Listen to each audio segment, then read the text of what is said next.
Hello public, welcome back to Black Sparrow movie explorer. आज की हमारी मूवी का नाम है टू फास्ट टू फ्यूरियस, या सिंपल लैंग्वेज में फास्ट एंड फ्यूरियस 2, जिसका पिछला पार्ट फास्ट एंड फ्यूरियस 1 को मैंने ऑलरेडी अपने चैनल पे एक्सप्लेन कर चुका है, जिसका लिंक आपको आई बटन और डिस्क्रिप्शन बॉक्स में मिल जाएगा। और इस फास्ट एंड फ्यूरियस 2 की स्टोरी फास्ट एंड फ्यूरियस 1 के बाद की है, तो ज़रूर पहले उस वीडियो को देख लीजिए ताकि आपको ये वीडियो समझ में आए। बिना किसी देरी के लेट्स स्टार्ट द इंट्रो।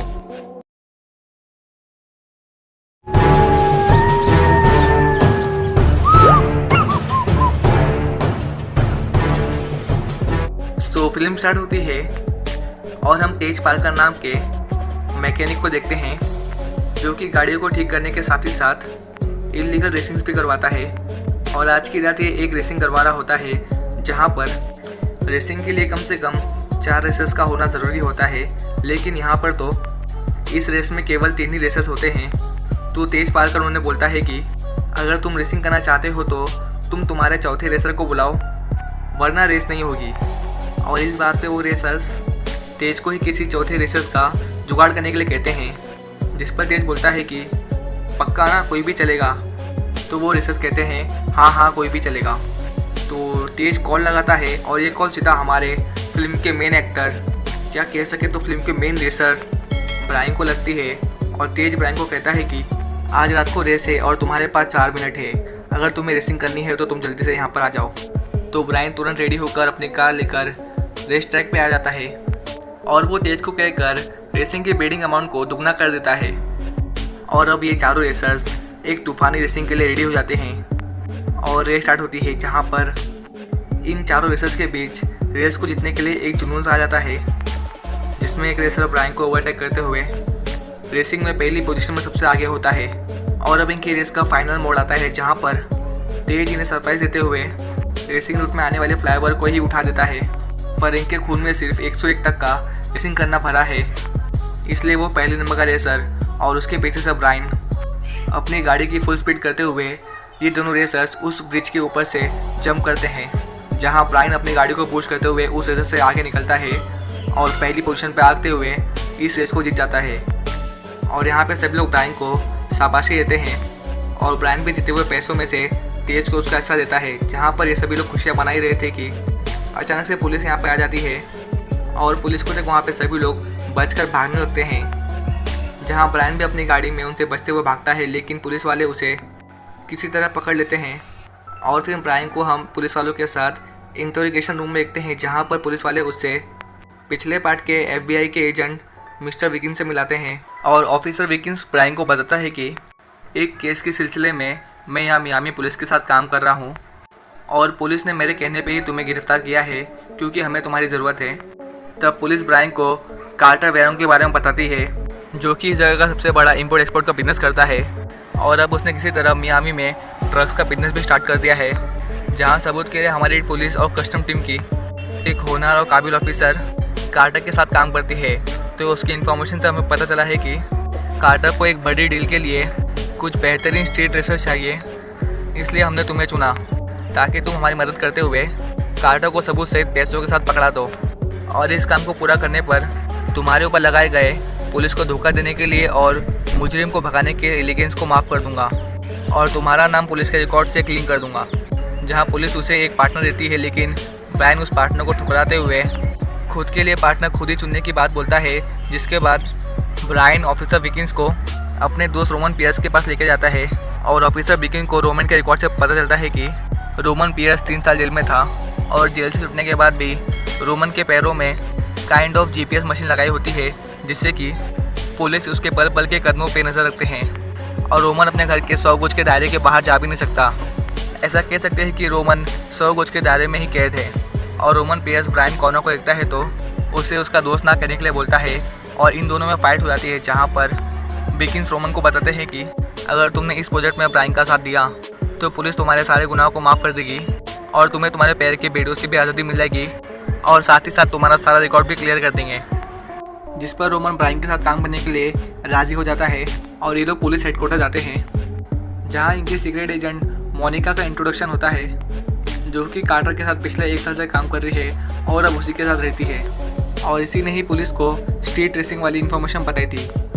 जहां पुलिस ब्रायन और रोमन को न्यू नवेरी सुपरफास्ट कार देते हैं और मोनिका ब्रायन के साथ बैठकर इन्हें कार्टर के पास लेके जाती है। जहां पहुंचने से पहले मोनिका ब्रायन को कहती है कि अंदर जाने के बाद मैं तुम्हें नहीं जानती। और ब्रायन और रोमन की जोड़ी के साथ ही साथ और भी वहाँ पे कई सारे रेसर्स आए होते हैं। जहाँ मोनिका कार्टर के बॉडीगार्ड्स को इन सभी रेसर्स का लाइसेंस लाने के लिए कहती है। फिर हमें कार्टर वेरोन के दर्शन होते हैं और वो इन सभी को एक मिशन देता है जिसमें इन्हें यहाँ से 20 मील दूर एक लोकेशन पे जाकर, जहाँ पुलिस ने कार्टर की फरारी जब्त की है, तो तुम्हें उस फरारी को नहीं बल्कि उस कार में रखे हुए पैकेट को लेकर आना है। और जो भी जोड़ी सबसे पहले उस पैकेट को लेकर आएगा वही मेरा काम करेगा। जिसके बाद सभी रेसर्स चीते से भी फास्ट अपनी कार को सड़क पर चलाते हैं। पर ब्रायन और रोमन के कार में जीपीएस लगे होते हैं जिससे कि पुलिस वालों को उनकी लोकेशन मिलती है और पुलिस को लगता है कि ये लोग भागने की कोशिश कर रहे हैं, इसलिए पुलिस भी इनका पीछा करती है। पर जैसे तैसे ब्रायन और रोमन लोकेशन पे पहुंचकर उस पार्सल को हासिल कर लेते हैं। जहां पुलिस भी आ जाती है और पुलिस को देख रोमन उन पर फायरिंग करता है और उस टाइम का फ़ायदा उठाते हुए ये लोग अपनी कार लेकर कार्टर की ओर निकल जाते हैं और ये लोग उसका पार्सल उसे देते हैं। जहाँ पर कार्टर इनके काम से खुश होकर इन्हें अंदर चल के बात करने के लिए बोलता है और कहता है कि मैं चाहता हूँ कि तुम मेरा एक सामान उत्तरी बीच से लेकर मेरी तरफ लेकर आना। तब ब्रायन कहता है कि अगर पुलिस ने रोका तो? तब कार्टर कहता है कि तुम्हें पुलिस नहीं रोकेगी, बस तुम मेरा सामान मुझे ला के दे देना और काम पूरा होने पर मैं तुम्हें खुद $1,00,000 दूंगा। जहां रोमन कार्टर के पॉकेट पे हाथ लगाता है तो कार्टर उसे वार्निंग देते हुए कहता है कि मुझे दोबारा छूने की कोशिश करना मत, और इन्हें रात में क्लब में आने के लिए कहता है, जिस पर ये लोग हाँ कहते हैं।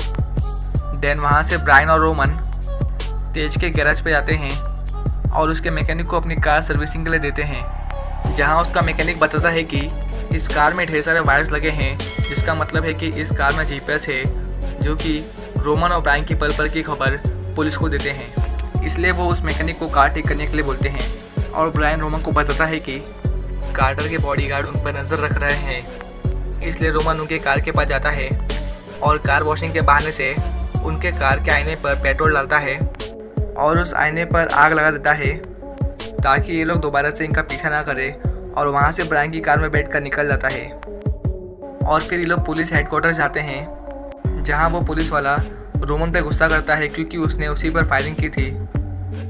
पर ब्रायन कहता है कि अगर रोमन तुम्हें सच में शूट करता तो तुम अभी जिंदा नहीं बचते। जिसके बाद ब्रायन उनसे पूछता है कि आप लोग हमारा पीछा क्यों कर रहे थे? तो पुलिस वाला कहता है कि हमें लगा कि तुम लोग भाग रहे हो।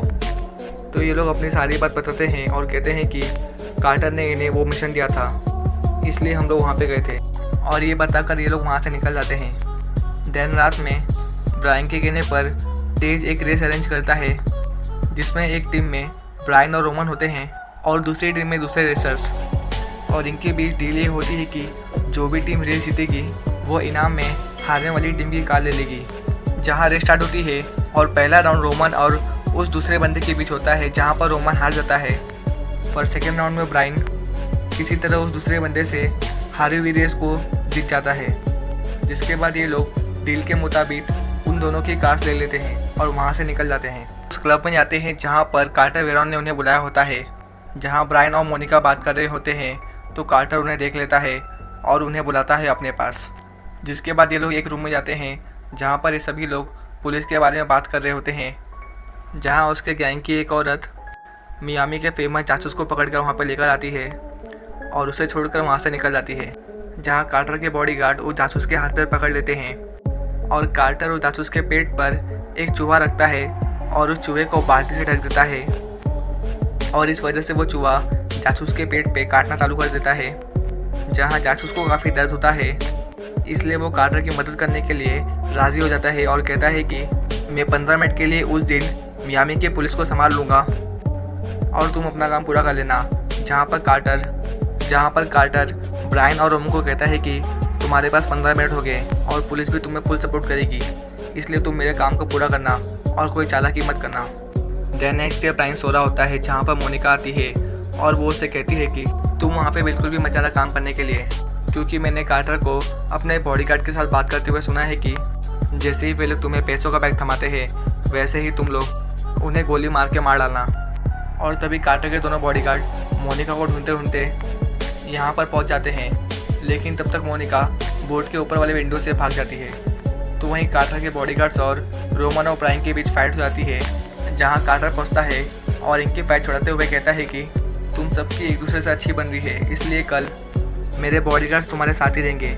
और ये कहकर वो वहाँ से चला जाता है। ब्रायन और रोमन ऑफिसर बिल्किंस और पुलिस वालों के पास जाते हैं और उन्हें कल का प्लान बताते हैं और कहते हैं कि प्लान चेंज हुआ है और कार्टर वेरॉन बीच नहीं बल्कि एयरपोर्ट पर जाने वाला है।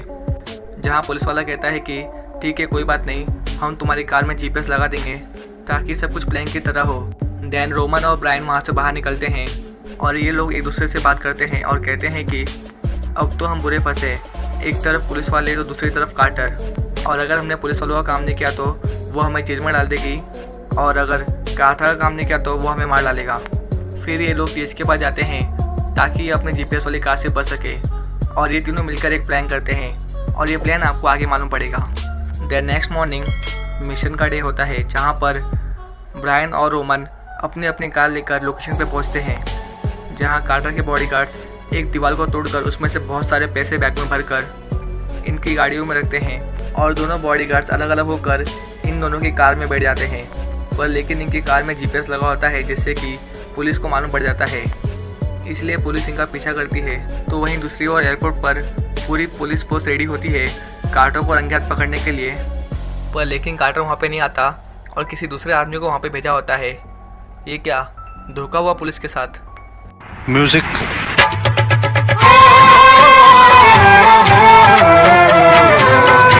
तो वहीं दूसरी ओर पुलिस वाले ब्रायन और रोमन का हाथ पैर धोकर पूरी तरह से पीछा करने लगते हैं, जहाँ पर ये दोनों पुलिस वालों को चकमा देकर एक गैरेज में आते हैं और बाहर पुलिस इनको घेर लेती है। और गैरेज का शटर खुलता है तो उसमें से बहुत सारे कार्स बाहर निकलती हैं, और गाड़ी के अफरा तफरी में ये दोनों भी अपनी कार लेकर वहाँ से निकल जाते हैं।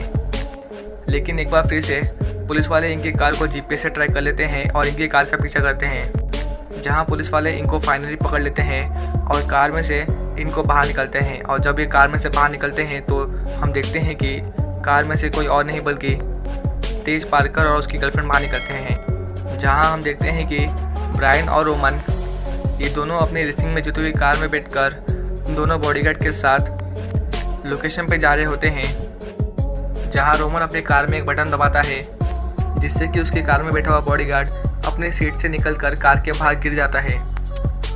और अब ब्रायन की बारी होती है और ब्रायन बटन दबाने वाला होता है कि तभी वो बॉडीगार्ड कहता है कि लोकेशन चेंज हो चुका है और अब हमें बीच नहीं बल्कि डार्कमैन पॉइंट पे जाना है, जहाँ पर ब्रायन बॉडीगार्ड के साथ उन पैसों को लेकर पहुँच जाता है। और कार्टर ब्रायन को रिवील करता है कि वो जानता है कि मोनिका एक एजेंट है और मोनिका को अपने साथ बोट में बैठने के लिए कहता है और बॉडीगार्ड्स को ब्रायन को मारने के लिए ऑर्डर देता है, जहाँ पर वो टकलू ब्रायन को गन पॉइंट पे लेता है और वो उसे शूट करने वाला होता है कि रोमन पहुंचकर ब्रायन की किसी तरह उस बॉडीगार्ड से जान बचाता है। जिसके बाद ब्रायन और रोमन कार लेकर शिप की ओर जाते हैं, जहां ब्रायन मोनिका को बचाने के लिए कार फुल स्पीड में करते हुए सड़क से एक जंप लेता है और सीधा जाकर बोट के ऊपर लैंड करता है, जहां कार्टर वेरॉन इन पर शूट करने वाला होता है कि ब्रायन तभी उस पर शूट कर देता है, जिससे कि कार्टर घायल हो जाता है। और इससे पहले कि कार्टर को चालू करे, वहाँ पर मोनिका आती है और वो कार्टर को गन पॉइंट पे ले लेती है। तभी हेलीकॉप्टर में ऑफिसर बिल्किंस भी आ जाता है और फिर हम देखते हैं कि पुलिस वालों ने कार्टर को गिरफ्तार कर लिया होता है। और वहीं पुलिस वाला ब्रायन और रोमन को उनके वादे के तहत उन्हें उनके सारे एलिगेंस से माफ़ कर देता है, यानी अब ब्रायन और रोमन का रिकॉर्ड एकदम वाइट है, मतलब फुल क्लियर। अब इन पर कोई भी आरोप नहीं है। जिसके बाद हम देखते हैं कि ब्रायन रोमन के साथ एक गैरेज खोलने का प्लान बनाता है, जिस पर रोमन उसे अपनी शर्ट उठाकर पैसे दिखाता है और कहता है कि मैंने कुछ पैसे छुपा लिए थे अपने जेब में। और ये देखकर ये दोनों काफ़ी खुश होते हैं और एक हैंडशेक के साथ ये मूवी यहीं पे एंड हो जाती है। तो प्लीज़ मेरे फैमिली के सब्सक्राइबर्स, मैंने आपकी डिमांड पर यह मूवी स्टार्ट की है, तो इस वीडियो को लाइक और अपने दोस्तों में शेयर करना और चैनल को सब्सक्राइब कर देना। धन्यवाद।